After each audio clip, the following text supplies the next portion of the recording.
Okay, I've been asked to comment on the text that was written by Ramana, so they say.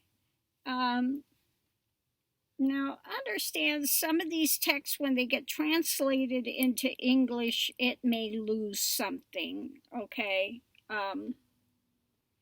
So let's see what it says. I haven't read this text before, so we'll see where it's going. Number one, by the law or will of the Creator, the fruits of actions are realized. How is action then supreme? It's not, it's inert. Okay.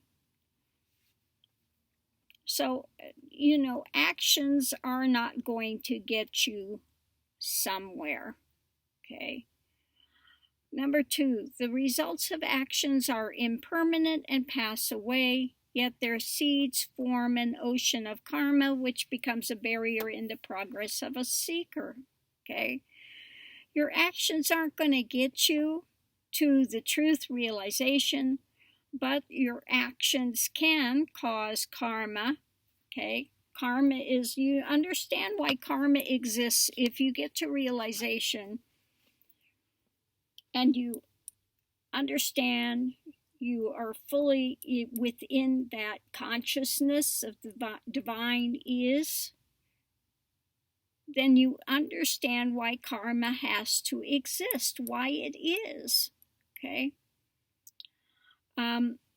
Number three, work which is performed as an offering to the Almighty and done without any expectation of the fruits thereof helps in purification of the mind and thereby leads one to liberation or realization. Well, it's not going to take you the whole way there.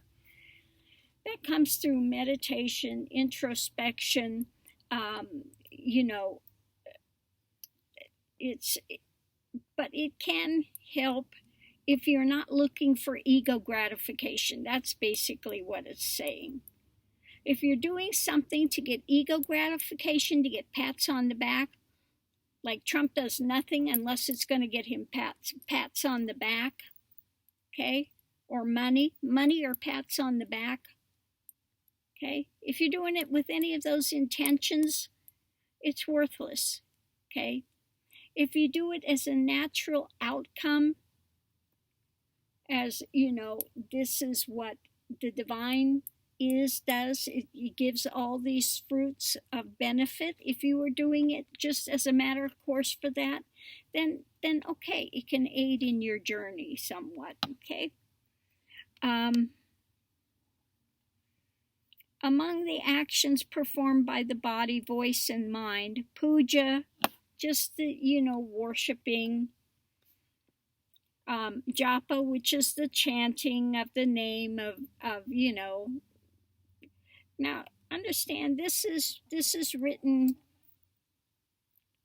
for Hindus where they're doing japa, Hare Krishna, Krishna Krishna, Hare Hare, Hare Ram, Ram Ram, Hare Hare. So they have a japa that they do.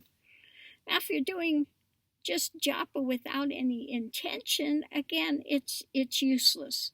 Or ritualistic worship, you're reading these texts and doing it mindlessly, not going to benefit too much. And contemplation, inner meditation, each is superior to the other in ascending order. Okay. So yeah, if you're doing contemplation meditation, it's superior to just be doing these externalized things. Okay. Number 5, worshiping any of the 8 forms, thinking they are all forms of God, is good worship, puja of God. Okay. Like I've tried to explain, there are more than 8 forms. There are lots and lots of different forms of, aspects of divine is. Each one is an different energetic happening. Like you have Kali, you have Shiva, you have, there are so many in the pantheon. Now, Christians, before you say we don't have that, yes, we do. There are 135 different aspects of God in the Bible. Jehovah Jireh, the provider. There are so many of those as well. Now, if each one of those had a different statue relegated to reminding you of that aspect, you'd have as many gods as the Hindu pantheon. Okay? But they're all just single aspects, energy signatures of one part of that dynamic. Okay? They're not all each separate. They are all, if you understand, everything comes from the divine is. Everything is imbued with one singular energetic source. So just like you have a prism that will divide up the light into different colors, the different colors aren't standing on their own. They all come from a single source. Okay? The other way I explain it is if you have a lampshade, you poke holes in it, it'll look like each one has an individual light. Well, if each one of those individual lights was, decided to have ego and thinking it was separate, the path is about looking and going deeper to find it all comes from a single source. Okay, that's it in a nutshell. Okay.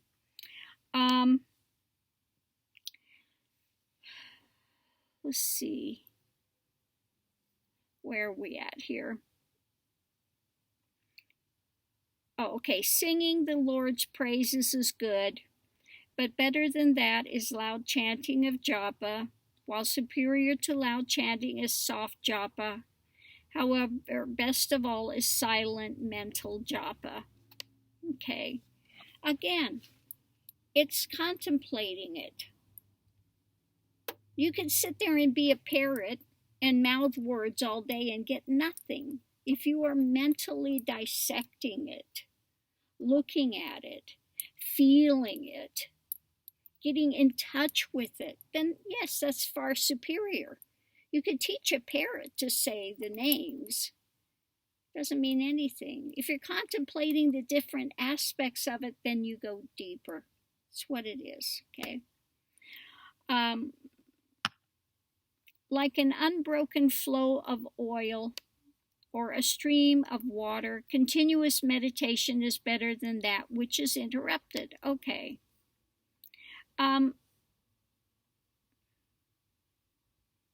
Meditation, people think that I sit there, they close their eyes, they sit in this posture, and they meditate. Okay, they spend what? People ask me, how long should I meditate? Well, there's many forms of meditation. There's an open-eye meditation too. If you are doing your work with singular concentration, it can become a meditation. Okay? So unbroken meditation is the best. And when you get to realization, the mind is totally still. What is the object of meditation? To still the mind. Well, then you're in constant meditation without meditating. It is simply part of the being at that point. Okay? So let's go forward.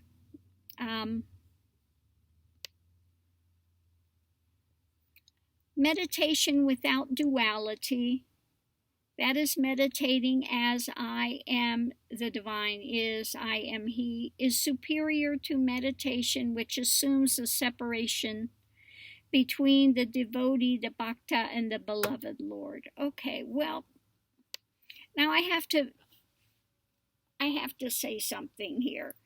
If you're meditating on I am, the divine is, I am, and you're doing it out of ego, okay, that's not what's being talked about here. And that's what happens. They translate these things and then people get a wrong idea and say, I'm God, I'm God, I'm God, I'm God. And they just build up ego more. Okay? So that's not what's being said here. You know, you have to be to a certain area of understanding that ego is not it. Okay? Ego is that feeling of that separation into being, you know, a separate entity, something seeking God, something separate from God. Okay? But if you're thinking that separate ego is God, you know, then you're in a wrong thing. Okay? So let's continue forward. A state of void, free from thought, is gradually attained, making abidance in the background state of I am complete. This is supreme devotion. Yeah, it's what I said, you know, in the end. And as you're going on the path, the mind stills more and more. Okay, you get moments of that stilling, and then it reappears and stilling and reappears and stilling. That quietude. Okay, eventually, that's all that remains, that quietude. It's permanent, unchanging. So then it is said to be in a state of meditation without meditating. It just simply is your consciousness now. The consciousness that remains is, you know, now you hear these ones, and this is one thing that drives me crazy. These satsang sellers go, oh, don't worry about the thoughts, just ignore those. I realize, just ignore those. That's all you have to do. No, the mind stills. There is no more running thought. Okay? If they are telling you, oh yes, I just don't pay attention, I ignore that, that's all. They're not a realized being. I don't care how much they want to try to read Advaita and talk in a soft-spoken voice and do all these manipulations. It is not realization. Pure, simple, clear, bottom line. People will tell me, it's impossible, you can't be without thought, you can't be without running thought. I'm telling you, yes, you can. It is possible. It is realistic. Yes. Okay. Consciousness is not based on running thoughts. Okay. So let's continue forward. Fixing the mind in the heart is true karma action, true devotion, true action of yoga. Yoga is means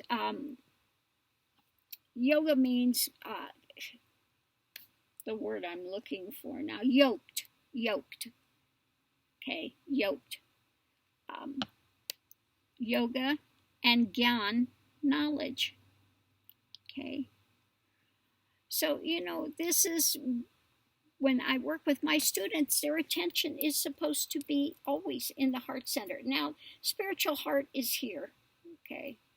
When you point to yourself, you always point right there. You point there. I don't care if you're right-handed, left-handed, you point to who you are, you point there. That's the spiritual heart. Okay. So if your mind is immersed in the heart, that's where you start, that's where you end. Okay, the heart. You're not consciousness on the third eye. People want to try to focus on the third eye. Don't focus on the third eye, you focus on the spiritual heart. There's a reason for it. Okay? Through breath control, the movement of the mind is contained just as a bird is restrained when caught in a net. Okay. Well, one of the first things I give my students is a correct breath, balanced breath. It's called a balanced breath. And it does help to still the mind. It helps to focus. It helps to keep, when Kundalini awakens, it helps to keep it in balanced breath. This fire breath, leave it alone. Leave it alone. They teach us fire breath. And if things are out of balance, you're really going to throw yourself out of balance. So don't do that, please. 12. The mind and pranas, which carry out various thought processes and actions within the body, emerge from one common source. Okay. Yeah, everything comes from divine is, consciousness. Okay. It allows you to have these experiences, to explore, it all comes from single source of energy, divine is, divine life. Okay. Mind control can be achieved through two modes, either through absorption, abeyance, or through complete destruction. In the case of the first mode, the mind emerges again as it's merely absorbed in the void and hence temporarily held in abeyance. In contrast, through the second mode, the mind is destroyed. It can never emerge again. Exactly. This is what I keep saying. In realization, everything deconstructs, and that mind is quietude. It's in direct cognition. Okay? People do meditation and they have a nirvikalpa samadhi. Okay? For a time, the mind is submerged. But they come out of meditation and then the mind starts, they want to start trying to analyze something, what happened. The mind starts again. And then they're back in the separation of dualistic ideology again. Okay. When mind is held in suspension through breath control, it must then be completely destroyed through one pointed attention to that one reality. Again, you stay submerged in the heart. When there is that death before death, there is a deconstruction of ego, and the only thing that exists at that point is the divine is. You have never existed. Now, if that's not a mind bender to find out you've never existed and all the drama, trauma you've gathered and collected is null and void, okay, it can be a shock, to say the least. But it's totally normal, okay? That's why they say, I am that I am. I have never, the body, the form, the meism has never existed. It was a dream. It was a dream, that's it, okay? A play at the moment. But in reality, I am this divine is, this unchanging divine is. Okay. And it doesn't come back something to prop up ego. It's not saying the ego is a divine is. There is no more ego. There is no more attention that I am this form. I am a body. I am separate. I am, that's why there is no more suffering. Doesn't mean there's not pain. Doesn't mean the body doesn't feel pain and all of that stuff. Yes, there's pain, there's emotion, there's all of that, but it's momentary. There is no mental drama going with it. So it's momentary. And the mind is in stillness. Okay? It's like throwing a pebble into a lake and you see ripples for a few seconds and then it's back to stillness. Okay, it's like that. Okay, it's like that.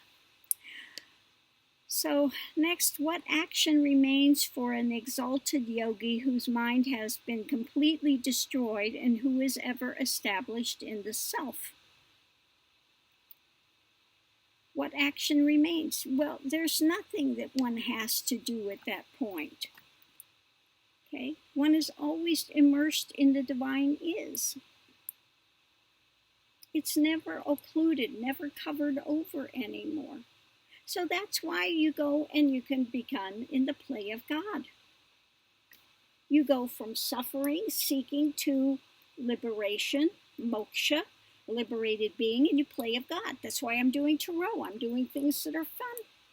Okay? It's the play of God. It's the play. Okay? So, continuing forward. When attention is withdrawn from objects and focused exclusively on the self-truth is revealed. Okay, the self, one continues to go into this self, not the meism, not the ego, but the divine is, that spark of energy which gives you life. It's the life of all life and the death of all death. Okay. When one inquires what is the mind, he finds out there is no mind. This is direct path to reality. Okay?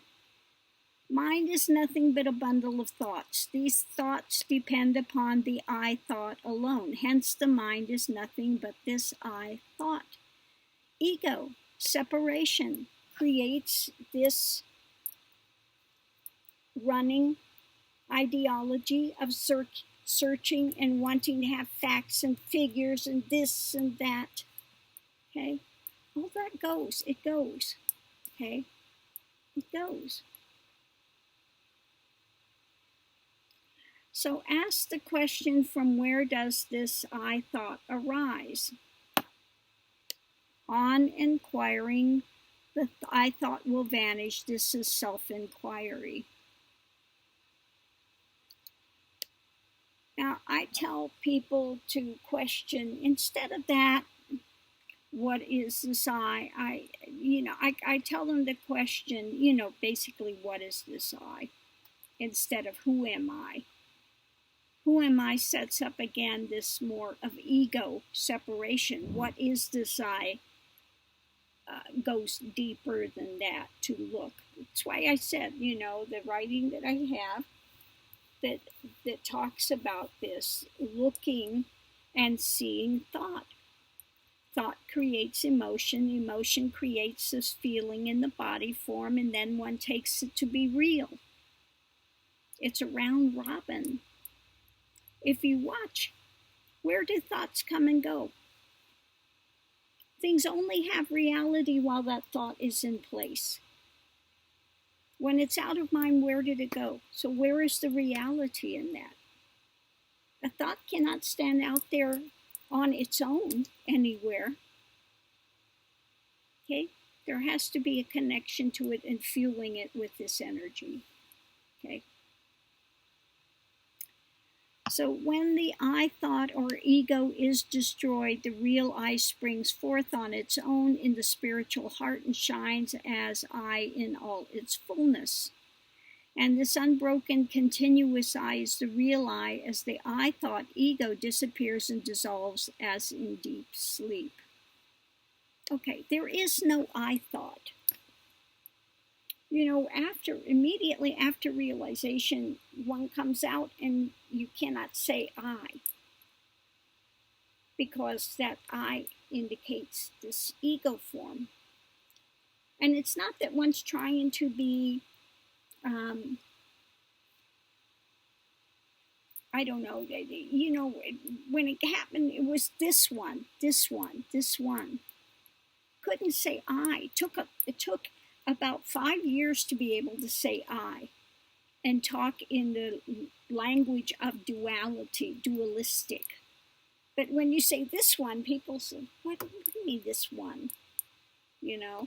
So you're communicating with people that are still in minds of duality. So you have to say I, me, this,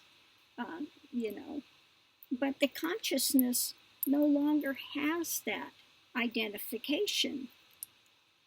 Here the identification is this one. The divine is. Okay, fuels everything. The life of all life, the death of all death. Okay?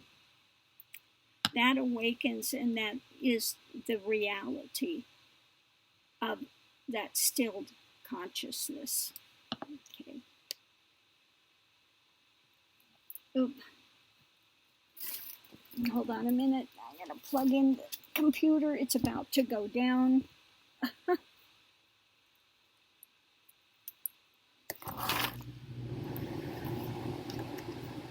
It needs to have its own source of energy or we're going to be out of luck here. So, excuse.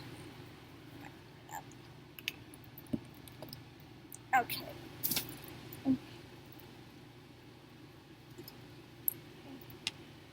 This real I is the only truth of reality. Neither the body, nor the senses, nor the vital air, nor breath, nor intellect, nor ignorance may be considered real, as they're all gross, inert, insentient, and illusory. Is there any other thing apart from consciousness that illumines existence? Indeed, existence itself is consciousness, and consciousness is I am. Everything, it's like I said, that light bulb, everything comes from that light bulb. Is in essence that light bulb. Okay? No matter how much it may think that's a separate light, is a separate existence, it's not. Okay?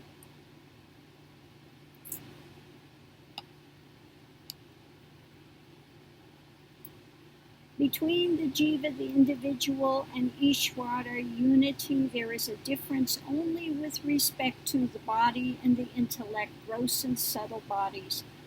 But from the standpoint of true nature, absolute reality alone is. Okay?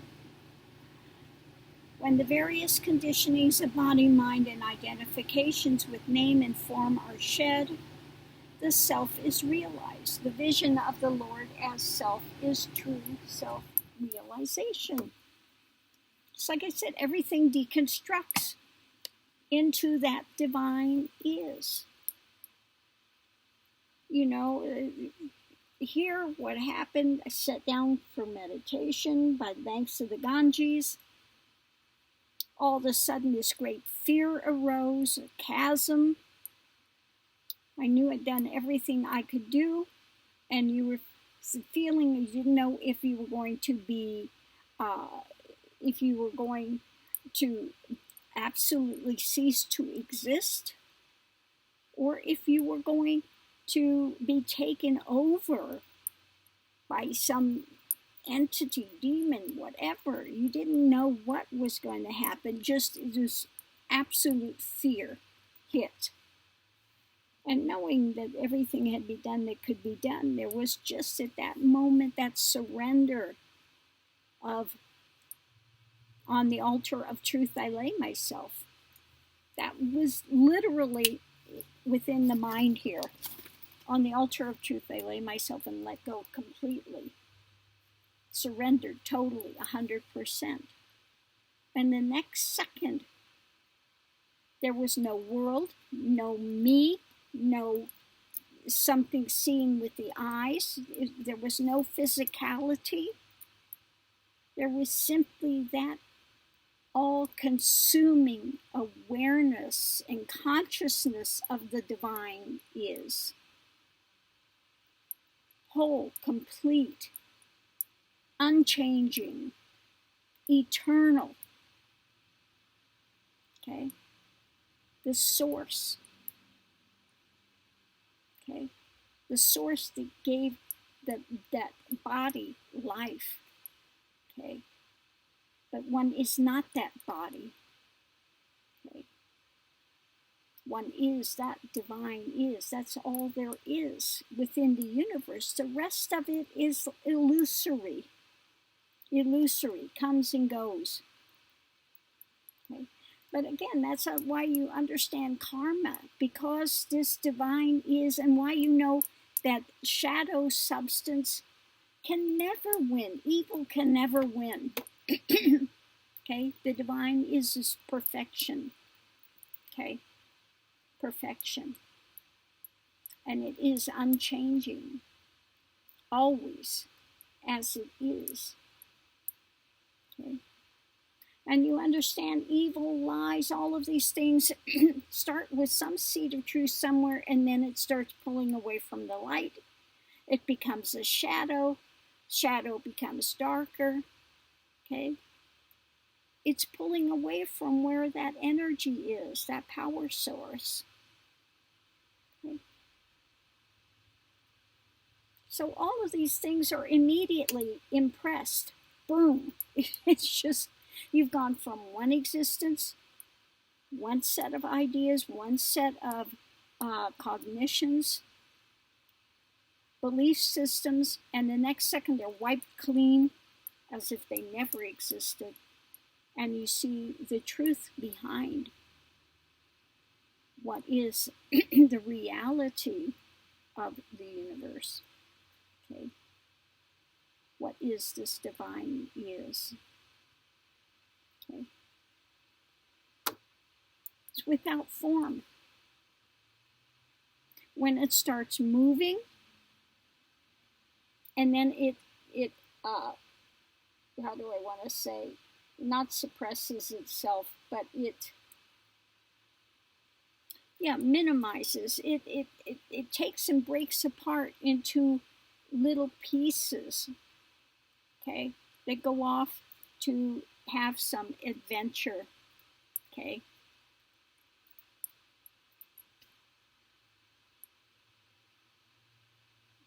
But it's never separate from that divine is. It becomes a pearl, okay. You have the divine is, which is the thread of life. It becomes a pearl for that second, okay. And then the pearl dismantles and becomes again the thread, okay. So I hope that's not more confusing, but yeah. Is there any other thing apart from consciousness that illumines existence? Existence itself is consciousness. Everything has consciousness. A rock has consciousness. Animals, it doesn't matter what you see, it all comes from the same divine is. Okay? Between the jiva individual and unity, there's only difference in respect to the body and the intellect, but the absolute reality alone is. Yeah. When the various conditionings of body, mind, and identifications with name and form are shed, the self is realized. Vision of the Lord as self is true self-realization. Since the self is non-dual, establishment once in the self alone is the vision of the self, and that alone is abidance in the self. That's all one sees. That's all one knows at that point. Okay? Consciousness transcends all dualities and is devoid of the thought of knowledge as well as the thought of ignorance. Is there any knowledge other than self-awareness to know the self? That's what I said. All these ideations that the meism wants to gather and collect are as nothing. They mean nothing. They're only of importance in the world of duality. Okay? But in the world of the eternal, they mean nothing. Okay? So continuing forward.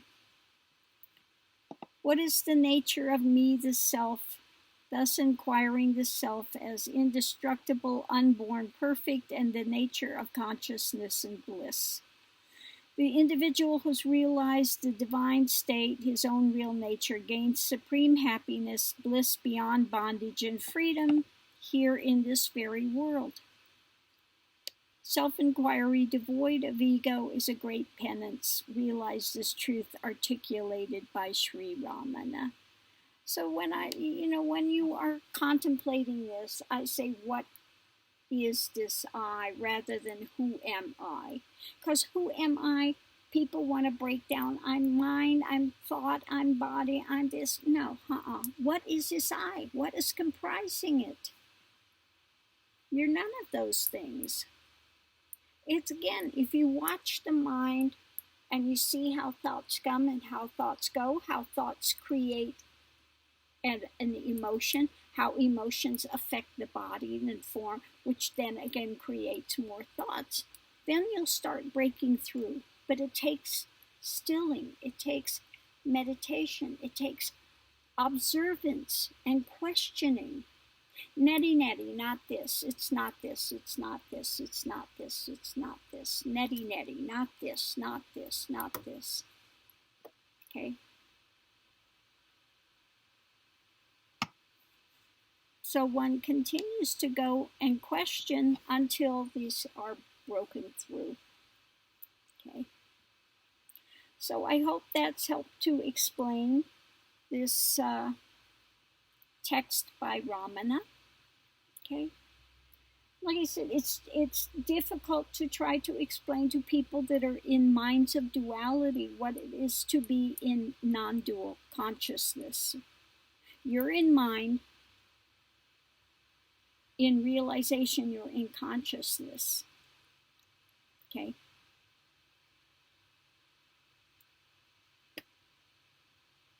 People go, well, and I've had people fight against, this on many times. You have to have mind. You have to think. You can't do anything if you're not going to be thinking you're drooling on yourself and all these ridiculous things. Well, they keep saying these ridiculous things because they're caught in mind and they can't imagine what it is to not be in mind, in direct consciousness, direct awareness. Okay? That's why I say, when people say my guides are speaking, my guides are talking, my guides are, and they're getting it filtered through mind, I don't have that mind spin. So mine is, things here are direct consciousness. It's a different, the way it operates is different. Okay? It's just different. Things come here in just through awareness. Okay?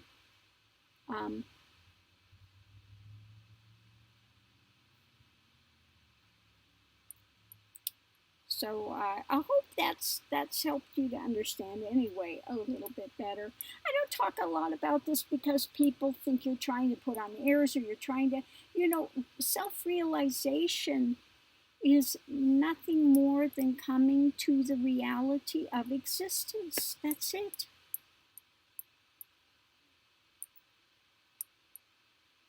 What I am, you are. It's not that, self-realization makes you higher or something. Everybody has the same amount of the divine is within them. The only difference is there's awareness of it or there's not. Okay, that's all. Okay? One is still in suffering, still in these ideologies, or that has been transcended into that stillness. Okay? Into that stillness. And so things here are more transitory. Okay? If something happens here, doesn't mean in that second it's not felt. It's felt, it's experienced in its primal state. But then that's it. It's gone. Secondary, it's gone.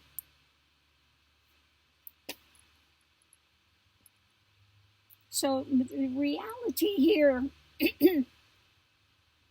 is 180 degrees away from the reality I had before realization. Before it, the mind was caught up, it was spinning, it was woe is me, the drama, the fear-based stuff, PTSD, flashbacks, fear-based, all of that drama was going on. And then realization, and it's like, like walking through through a doorway into a whole different universe, a whole different state of consciousness. The mind has ended and now it's in direct consciousness. Okay? Different thing. Okay? So anyway, I hope that's answered your question. And love and light. Continue your journey. We're all, doing the journey. I can tell you also, when you've been seeking for realization, for truth, for God, for liberation for lifetimes, and I mean lifetimes, when all of a sudden it hits, it's like hitting a brick wall. Well, now what? Because your whole reason for being up to that point was seeking this, looking. So when you had multitude of lifetimes seeking and all of a sudden you find it, it's like hitting a brick wall, going, well, now what? It takes a while to shift into that point of what remains now is play and enjoy. Okay? To enjoy it. Okay? Just be in the moment and enjoy. Okay? So yes, I get a lot of, if you realize being, what are you doing too? Because it's fun. Because I enjoy it. Okay? They don't get that. Okay? They don't get that. The rest is the play of God. Why did Krishna go around playing a flute? Because he enjoyed it. Same reason I play the flute. I enjoy it. It's enjoyed. Okay? And through the flute, here it brings quiet and calm to others because that consciousness is able to be directed through that music. Okay? That's it. So anyway, I'm going to leave this here. Much love and light to everyone. Please don't forget to mask up. We may be all that divine is eternal in nature, but here on this plane of existence came to explore, came to experience. Okay? So hopefully we don't want to experience COVID. Okay? Gasping for breath. Hopefully we pick a better thing to explore and enjoy than something like that. Okay, so love and light, mask up, be safe. Isn't that right, Mr. Max? See, he can tell when I'm done talking. Then he's here and saying, it's time now. It's time to go ride the car. Yes. Yes. I'm going to leave this here.